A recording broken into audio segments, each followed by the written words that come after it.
বিভিন্ন ওয়াজিফা সবক দেবেন, তার মধ্যে এই সবকও আছে।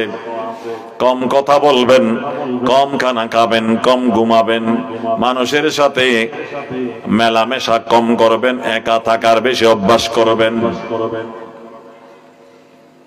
আত্মশুদ্ধির জন্যই সবকগুলো পালন করা জরুরি।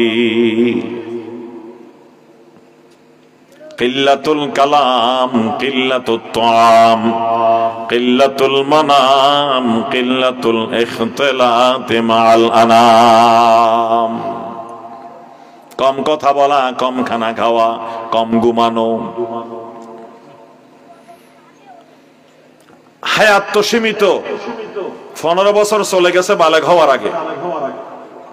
রাসূল বলেন আমার উম্মতের গড়ে হায়াত হলো 60 এবং 70-এর মাঝামাঝি। 60 এবং 70-এর মাঝামাঝি, 65 ধরলাম। তাই 15 বছর যদি চলে যায়, আর কত? 50।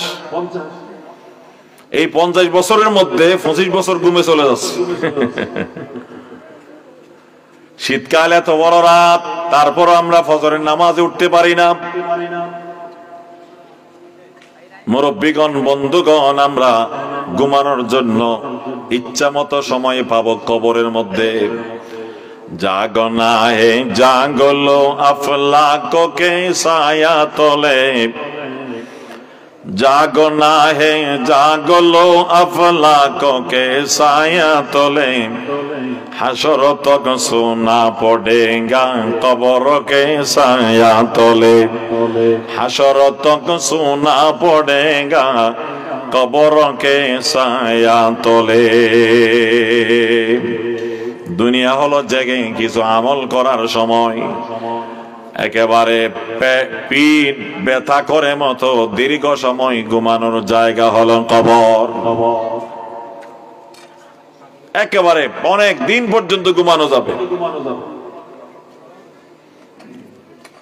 ঈমান আমল নিয়ে যেতে পারলে ওই ঘুম যত দীর্ঘ হোক মনে হবে অল্প সময়।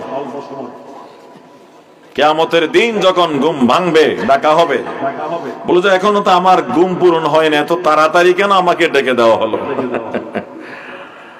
জাগনা হে জাগলো আফলাককে ছায়া তলে, হাসর তক সোনা পড়েগা কবর কে ছায়া তলে, হাসর তক সোনা পড়েগা কবর কে ছায়া তলে।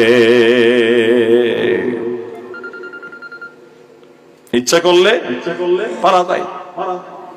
বলে আমি দেরিতে ঘুমাই, আপনি দেরিতে কয়টায় ঘুমান? 12টায় ঘুমান, 11টায় ঘুমান, 1টায় ঘুমান। কি হয়েছে? 1টায় ঘুমাইলে আপনি 5:30টায় উঠে ফজরের নামাজ পড়তে পারেন না? ইচ্ছা ইচ্ছা। আপনি 2টায় যদি ঘুমান, আপনার যদি 5টায় গাড়ির টিকিট করা থাকে, আপনি উঠবেন না? বলবে যে আমি শুয়ে থাকছি, ঘুম আসতেছে না কেন? গাড়ির টিকিট করা আছে, 500 টাকা চলে যাবে। তো এই ঘুমের দাম কি 500 টাকার দামও নেই? নামাজের দাম। ইচ্ছা নাই বিদায় আমরা জাগতে পারি না। বলে হুজুর শীতকাল, দরজা জানালা সব বন্ধ থাকে, মাইকের আওয়াজ শোনা যায় না আজানের। এখন তো এই বলারও সুযোগ নেই, সবার হাতে বড় বড় মোবাইল, অ্যালার্ম দিয়ে রাখলে ঘর ফাটাই ফেলবে। হ্যাঁ, যতক্ষণ আপনি না উঠেন ততক্ষণ অ্যালার্ম বাজতেই থাকবে। আপনি জেগে ঘুম থেকে উঠে হয়তো ইচ্ছে করে মোবাইল বন্ধ করবেন, যে না হয় যতক্ষণ না উঠেন ততক্ষণ মোবাইল আপনাকে ডাকতেই থাকবে, উঠো নামাজের টাইম হয়েছে, উঠো উঠো উঠো। এত ডাকাটাকি। আলহামদুলিল্লাহ আমাদের দেশ মুসলিম দেশ, এখানে সবগুলো মুসলিম বসতি, সব মহল্লায় মসজিদ, কত একেবারে মিছিলের মতো আজান শুরু হয় একসাথে। এই মসজিদ ওই মসজিদ, এখানে আজান, ওখানে আজান, এখানে আজান। এত আজান শোনার পরে ঘুম না ভাঙার কোনো কারণ আছে? ওই আমার কলব ঠিক হয় নাই। قال النبي صلى الله عليه وسلم إن في الجسد لمضغة إذا صلحت صلح الجسد كله وإذا فسدت فسد الجسد كله ألا وهي القلب أو كما قال النبي عليه الصلاة والسلام رسول বলেন শোনো উম্মত আলাপ শোনো উম্মত শোনো তোমার শরীরের মধ্যে একটা গোশতের টুকরা আছে যেটা ভালো থাকলে পুরা শরীর ভালো যেটা নষ্ট হলে পুরা শরীর নষ্ট সেই গোশতের টুকরার নাম হলো কলব বাম পাশে স্তনের নিচে ওই গোশতের টুকরা আছে কলব এটা ভালো পুরা শরীর ভালো এটা নষ্ট পুরা শরীর নষ্ট জাগনা হে জাগলো আফা লাখকে সায়া তলে হাসরত সোনা পড়েগা কবর কে সায়া তলে হাসরত সোনা পড়েগা কবর কে সায়া তলে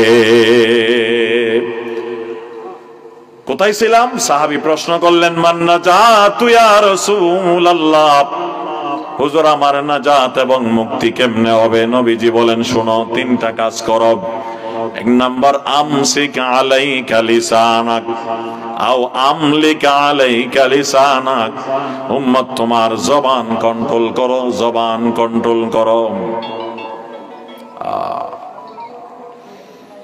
আমাদের জবান কন্ট্রোল না থাকার কারণে জবান বেবরকত হয়ে গেছে বেবরকত জবানে বরকত থাকলে ফু দিলে কাজ হয় জবানে বরকত না থাকলে ফু দিলে কাজ হয় না আপনাদের সাতকানিয়া না এটা সাতকানিয়ার ওই সূরামণি শাহ শাহ হুজুরের ঘটনা ইতিহাস আপনারা জানেন না কাছে এগুলো যুবকরা জানে না আমাদের অনেক আউলিয়া কেরাম যে যত ধরনের রোগ হোক ফু দেওয়ার সাথে সাথে ভালো কেন জবানে বরকত জবানে বরকত এক ব্যক্তি পানির বোতল নিয়ে গেছে হুজুর একটু ফু দেন আমার অসুখ বাচ্চা অসুখ ফু দিলেন হুজুর কিছু পড়তেনও না এমনি ফু দিয়ে দিতেন ফরা তো আছে ফরা তো জমা আছে নতুন করে পরে ফু দিতে হবে না ফু দিছে ওই লোক বলে যে এটা তো ফু বোতলে ঢুকে নাই বোতলের মুখ ছোট ভালো করে হুজুর আরেকটা ফু দেন না আরেক ফু দিছে বোতল ফেটে পানি সব পড়ে গেছে সূরামণি শাহ শাহ হুজুরের ঘটনা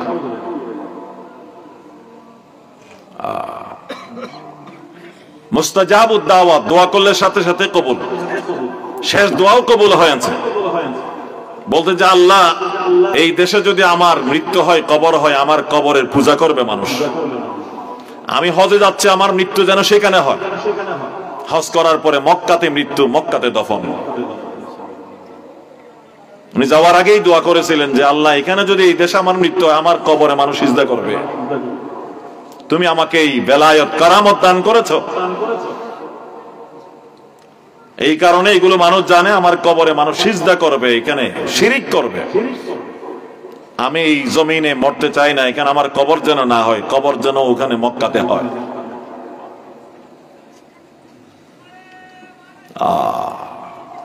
রাসূল বলেন তাই উম্মত জবানকে কন্ট্রোল করো তোমার নাজাত হবে মুক্তি হবে দুই নম্বর ওয়ালিয়াসাআকা বাইতুক তোমার ঘর তোমার পরিবেশ তোমার জন্য যেন যথেষ্ট হয় অর্থাৎ তুমি ওখানে একা থাকতে বেশি অভ্যস্ত হও তিন নাম্বার ওয়াবকি আলা খাতিয়াতিক নিশ্চয় উম্মত তোমার গুনাহ আছে উম্মতের গুনাহ আছে নবীদের গুনাহ নাই নবীগণ নিষ্পাপ উম্মত তোমার গুনাহ হবে গুনাহ আছে এই গুনাহর জন্য তুমি কান্না করো এই কান্নার অভ্যাস যদি তুমি গড়ে তুলতে পারো নিশ্চয় তোমার নাজাত হবে মুক্তি হবে ওয়াবকি আলা খাতিয়াতিক কোরআন শরীফের মধ্যে দুইটা আমল আল্লাহ বেশি পরিমাণে করার জন্য আমাদেরকে নির্দেশ দিয়েছেন। আর কোন আমলের বেশি করার কথা নাই। আর কোন আমল বেশি করো, আমলটা বেশি বেশি করো এরকম নাই, বরং নির্ধারিত পরিমাণে করার কথা আছে। যেমন নামাজ দৈনিক 5 বার সারাদিন নামাজ পড়া, এমন কোন নির্দেশ নাই।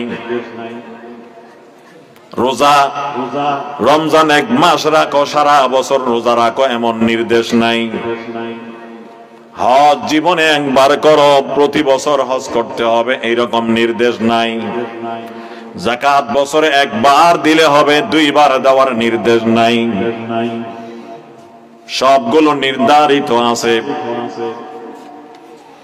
কিন্তু আল্লাহ পাক কোরআন মাজিদে দুইটা আমল আমাদেরকে অনির্ধারিত ভাবে বেশি পরিমাণে করার জন্য বলেছেন। বেশি করো, বেশি। কত সীমা নাই, সীমাহীন ভাবে করো। কোরআন শরীফের আয়াত 1 নম্বর আমল, ইয়া আইয়ুহাল্লাযীনা আমানু যকুরুল্লাহা যিকরান কাসীরা। ও আমার ইমানদার বান্দারা, তোমরা বেশি বেশি বেশি পরিমাণে আমি আল্লাহর জিকির করো। ওখানে নির্ধারিত পরিমাণ নাই, বেশি করো, যত পারো বেশি করো। এমন ভাবে করো যেন মানুষ তোমাকে পাগল বলে। যিকরান কাসীরা, কাসীরা মানে বেশি। জিকির, আমার জিকির বেশি করো। তাই জিকির করার জন্য দাঁড়িয়ে করা জরুরি নয়, বসে করা জরুরি নয়। বসেও করা যায়, দাঁড়িয়েও করা যায়, শুয়ে শুয়েও করা যায়। ওযু থাকাও জরুরি নয়, ওযু অবস্থায়ও করা যায়, ওযু ছাড়াও করা যায়।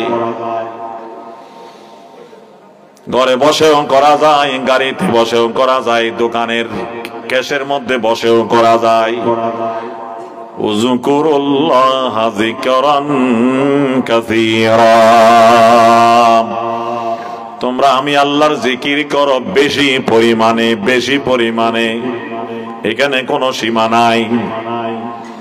2 নম্বর হুকুম যেটা আল্লাহ বেশি করতে বলেছেন, কোরআনের আয়াত, ফালইয়াদহাকু কালিলান ওয়ালিয়াবকু কাসীরা ওয়ালিয়াবকু কাসীরা। আল্লাহ বলেন, আমার ইমানদার বান্দা তাদেরকে আমার ভয়ে বেশি বেশি কান্না করা চাই। বেশি কাঁদো। একটা হলো বেশি জিকির করো, আর একটা বেশি কাঁদো। যে দুইটা কাজ বেশি করতে বলছে, এগুলো আমরা কমও করি না। বেশ করবো দূরের কথা, কমও করি না। আল্লাহ বলেন 1 নম্বর আমার জিকির করো বেশি পরিমাণে, আমরা কমও করি না। ফরজ নামাজের সালাম ফিরানোর পরে 3 বার ইস্তেগফার, কয়েকবার তাসবিহ পড়ার আমাদের সময় নাই। তাড়াতাড়ি দৌড়, বা দৌড় দিল, কাজ থাকলে যান, যাওয়ার সময় হেঁটে হেঁটে আপনি পড়লেও তো হয়, সেখানেও পড়া হয় না। তাসবিহাত, তাহলিলাত, তাকবীরাত, তাহমিদাত, এইগুলোর প্রতি আমাদের বেশি কোতাহি, অবহেলা। জিকিরের অবহেলা, আল্লাহর নেয়ামতের শুকরিয়ার অবহেলা, আল্লাহর নাম নেওয়ার মধ্যে অবহেলা। এইগুলো অন্য দেশের মানুষের আছে কিনা, আমাদের দেশের বাংলাদেশের মানুষের মধ্যে বেশি। আলহামদুলিল্লাহ, যাদের সাথে দ্বীনের সম্পর্ক, দ্বীনের নিসবত, আহলে ইলমদের সাথে সম্পর্ক, দ্বীনদারদের সাথে সম্পর্ক, তাদের মধ্যে পরিবর্তন আসছে। না হয় একেবারে পেট ভরে খাইছে, সুস্থ, পকেট ভর্তি টাকা, কেমন আছেন জিজ্ঞেস করলে বলে মোটামুটি, তেমন বেশি ভালো নাই। এইগুলো আমাদের দেশের মানুষের জবাব প্রায় দেখা যায়। কিন্তু আরব দেশে আপনি যান, অনেকের আসা যাওয়া আছে, প্রবাসী আছে, হজ করতে গেছেন, আরব দেশের মানুষ 3 দিন অসুস্থ, 3 দিন খানা নেই পেটে, টেনশনে মাথা গরম, তারপর আপনি যদি কেমন আছেন বলে আলহামদুলিল্লাহ ভালো আছেন। খাই না খাই আলহামদুলিল্লাহ, এটা আছে মুখে। আল্লাহর নাম শুকরিয়া, আল্লাহ যেমন রাখছে খুশি। আমার এক বন্ধু মক্কা শরীফে বলে যে ভাই এখানে যে নবী আসছেন তার একটা প্রমাণ হলো এটা, এই দেশের মানুষের মুখে মুখে আল্লাহর নাম, খাই না খাই আলহামদুলিল্লাহ, খাই না খাই আল্লাহু আকবার কবীরা, আল্লাহর নাম আছে মুখে মুখে। নামাজও পড়ে বেশি।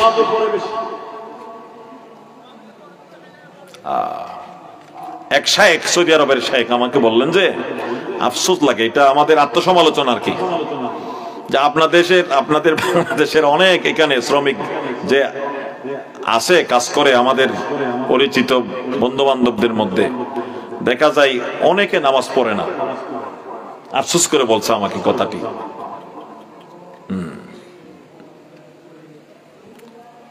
এগুলো আমাদের আত্মসমালোচনা। তো আমাদের কোরআন মজিদে আমাদের প্রতি আল্লাহর পক্ষ থেকে নির্দেশ 2টা কাজ বেশি করা। একটা হলো জিকরুল্লাহ, আল্লাহর জিকির। 2 নম্বর হলো কান্না। আর কান্না তো মোটেও নেই আমাদের। কান্না আছে, কান্নার পরিবেশ তো উঠে গেছে। মজলিসের মধ্যে কান্না নেই, একা একাও কান্না নেই, কান্নার ওয়াজও নাই, ওয়াজও হয়ে গেছে হাসা হাসির। এরকম হয়ে গেছে, এটা বেশি কমে গেছে কান্নাটা। কিছু বুজুর্গ ছিলেন আগে যারা কথা বলতেই কাঁদতেন, তাদেরকে দেখলে মানুষও কাঁদত। আল্লাহ তাআলা বলেন ওয়াল ইয়াবকু কাসীরা, তাদেরকে বেশি কান্না করা চাই, বেশি কান্না করা চাই।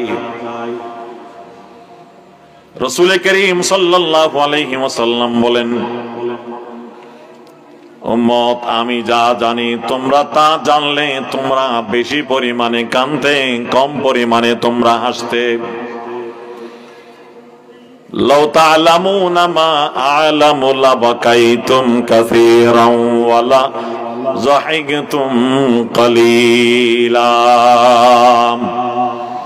রাসূল বলেন, আমি যা জানি তোমাদের সামনের অবস্থা, কবরের অবস্থা, আখিরাতের অবস্থা, উম্মত তোমরা যদি ওইগুলো জানতে তোমরা হাসতে না, হাসলেও কম হাসতে, বেশি পরিমাণে তোমরা কান্না করতে। এক হাদিসে রাসূল করিম সাল্লাল্লাহু আলাইহি ওয়াসাল্লাম বলেন, কবরের আযাবের হালত উম্মত তোমরা যদি চোখে দেখতে, তোমরা যদি এগুলো শুনতে, ওদের ওখানের আওয়াজ, তাহলে তোমরা তোমাদের মুর্দারদেরকে দফন করা ছেড়ে দিতে, আর কবরে দফন করতে তোমরা নিতে না। আল্লাহ পাক রব্বুল আলামিন ওখানের অবস্থা, ওখানে পিটাপিটির যে আওয়াজ, আয়না করে কি পিটা, তার চেয়ে কবরে আরো পিটা বেশি। রাসূল বলেন, যদি তোমরা দেখতে, তোমরা জানতে ওখানের পিটার খবর, তাহলে তোমরা তোমাদের মুর্দারদেরকে দাফন করা ছেড়ে দিতে, তোমরা কবরস্থানে তোমাদের আত্মীয় স্বজনকে দাফন করার জন্য নিতে নাম। আল্লাহ তাআলা হিকমতান এইগুলো তোমাদের চোখের আড়ালে রেখেছেন, চোখের বাইরে রেখেছেন। জিন এবং ইনসান এগুলো দেখতে পায় না, শুনতে পায় না, কিন্তু কাছে অনেক জন্তু জানোয়ার থাকলে তারা দেখতে পায় বা শুনতে পায়। এই জন্য কিতাবে লেখছে, কখনো কখনো কবরস্থানের পাশে গরু ডরু থাকলে তারা লাফাতে থাকে। কেন? হয়তো এমন হতে পারে যে ওখানে কবরে আযাব হচ্ছে, এই গরু আওয়াজ শুনছে বা কিছু দেখছে। কারণ হাদিসে বলে গায়রুস সাকালাইন, জিন ইনসান এই 2 জাতের এলেমের বাইরে রেখেছেন আল্লাহ পাক এইগুলো, জিন ইনসান যেন জানতে না পারে, দেখতে না পারে, ওই ব্যবস্থা রেখেছেন। কিন্তু জিন ইনসান ছাড়া অন্য কেউ কাছে থাকলে তারা শুনতে পায়, দেখতে পায়।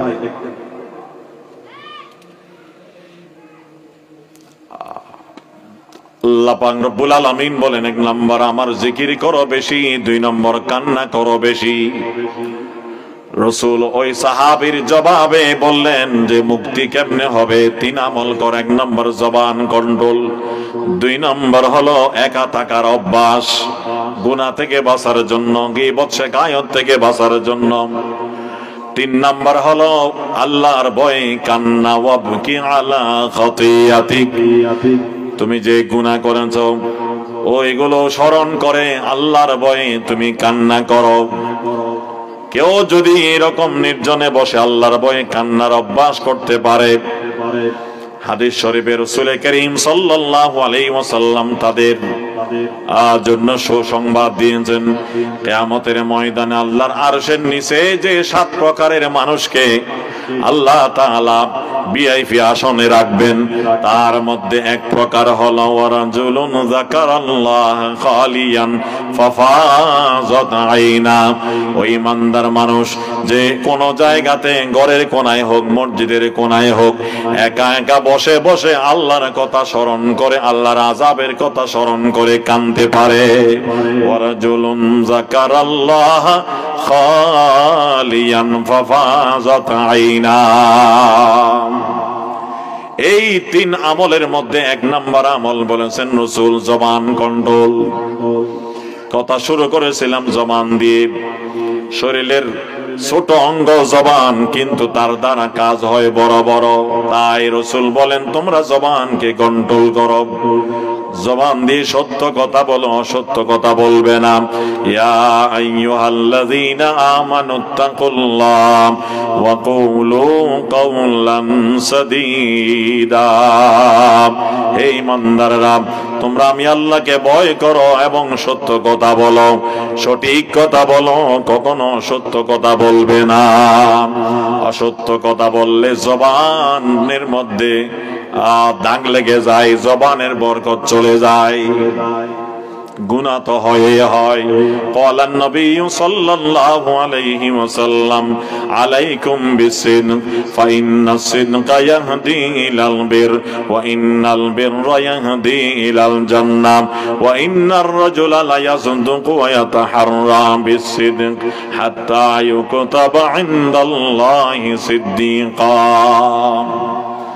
রাসূল বলেন আলাইকুম বিসিদক, উম্মত তোমাদেরকে সব সময় সত্যবাদিতা অবলম্বন করতে হবে, সত্য কথা বলতে হবে, সত্য কথা বলার উপর অটল থাকতে হবে।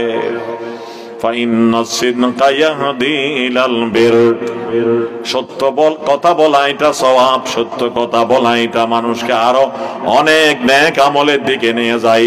সত্য কথা বলতে থাকলে অনেক নেক আমলের দরজা খুলে যায়।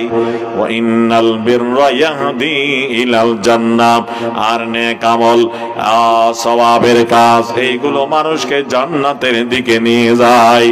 ওয়া ইন্নার রাজুলা লা ইয়াসদুকু ওয়া ইয়াতাহাররা বিসিদক হাত্তা ইউকতাবা ইনদাল্লাহি সিদ্দীকা। একজন মানুষ যখন সব সময় জবান কন্ট্রোল করে, সত্য কথা বলে, অসত্য কথা বলে না, ওই মানুষ আল্লাহর দরবারে মহা সত্যবাদী সিদ্দিক হিসাবে তার নাম তালিকাভুক্ত হয়ে যায়। তারপরে নবীজি বলেন ওয়া ইয়াকুম ওয়াল কাযিব, উম্মত তোমরা অসত্য কথা বলবে না, জবান দিয়ে অসত্য কথা বলবে না, জবান দিয়ে তোমরা গলত কথা বলবে না, গলত খবর বলবে না।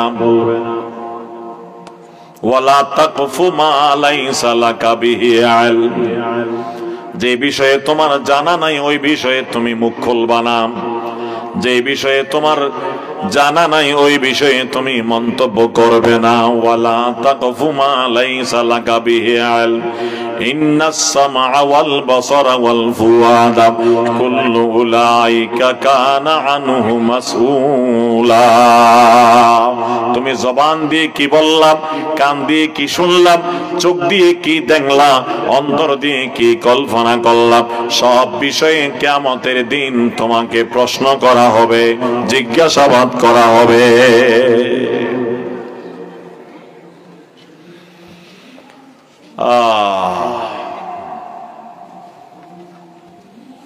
তারপরে রাসূল করিম সাল্লাল্লাহু আলাইহি ওয়াসাল্লাম বলছেন, ওয়া ইয়াকুম ওয়াল কাযিব, অসত্য কথা বলা থেকে উম্মত দূরে থাকো, দূরে থাকো, দূরে থাকো। ফাইনাল কাযিবা ইয়াহদি ইলাল ফুজুর, কেননা অসত্য কথা বলা এটা মানুষকে অনেক পাপের দিকে নিয়ে যায়, অনেক গুনার দিকে নিয়ে যায়। ওয়া ইন্নাল ফুজুরা ইয়াহদি ইলান নার, আর গুনাহ মানুষকে জাহান্নামের দিকে নিয়ে যায়। ওয়া ইন্নার রাজুলা লা ইয়াকযিবু ওয়া ইয়াতাহাররা বিল কাযিব হাত্তা ইউকতাবা ইনদাল্লাহি কাযযাবা। আরেকজন মানুষ যখন মিথ্যা কথা বলে, মিথ্যা কথা বলে, মিথ্যা কথা বলতে থাকে, তখন ওই মানুষ আল্লাহর দরবারে ফেরেশতাদের খাতায় মহা মিথ্যাবাদী হিসেবে তার নাম উঠে যায়। নাউজুবিল্লাহ। सबक पर पड़ सदाकत का, अमानत का, शजाअत का। सबक पर पड़ सदाकत का, अमानत का, शजाअत का। लिया जाएगा तुझसे काम दुनिया की इमामत का। लिया जाएगा तुझसे काम दुनिया की इमामत का।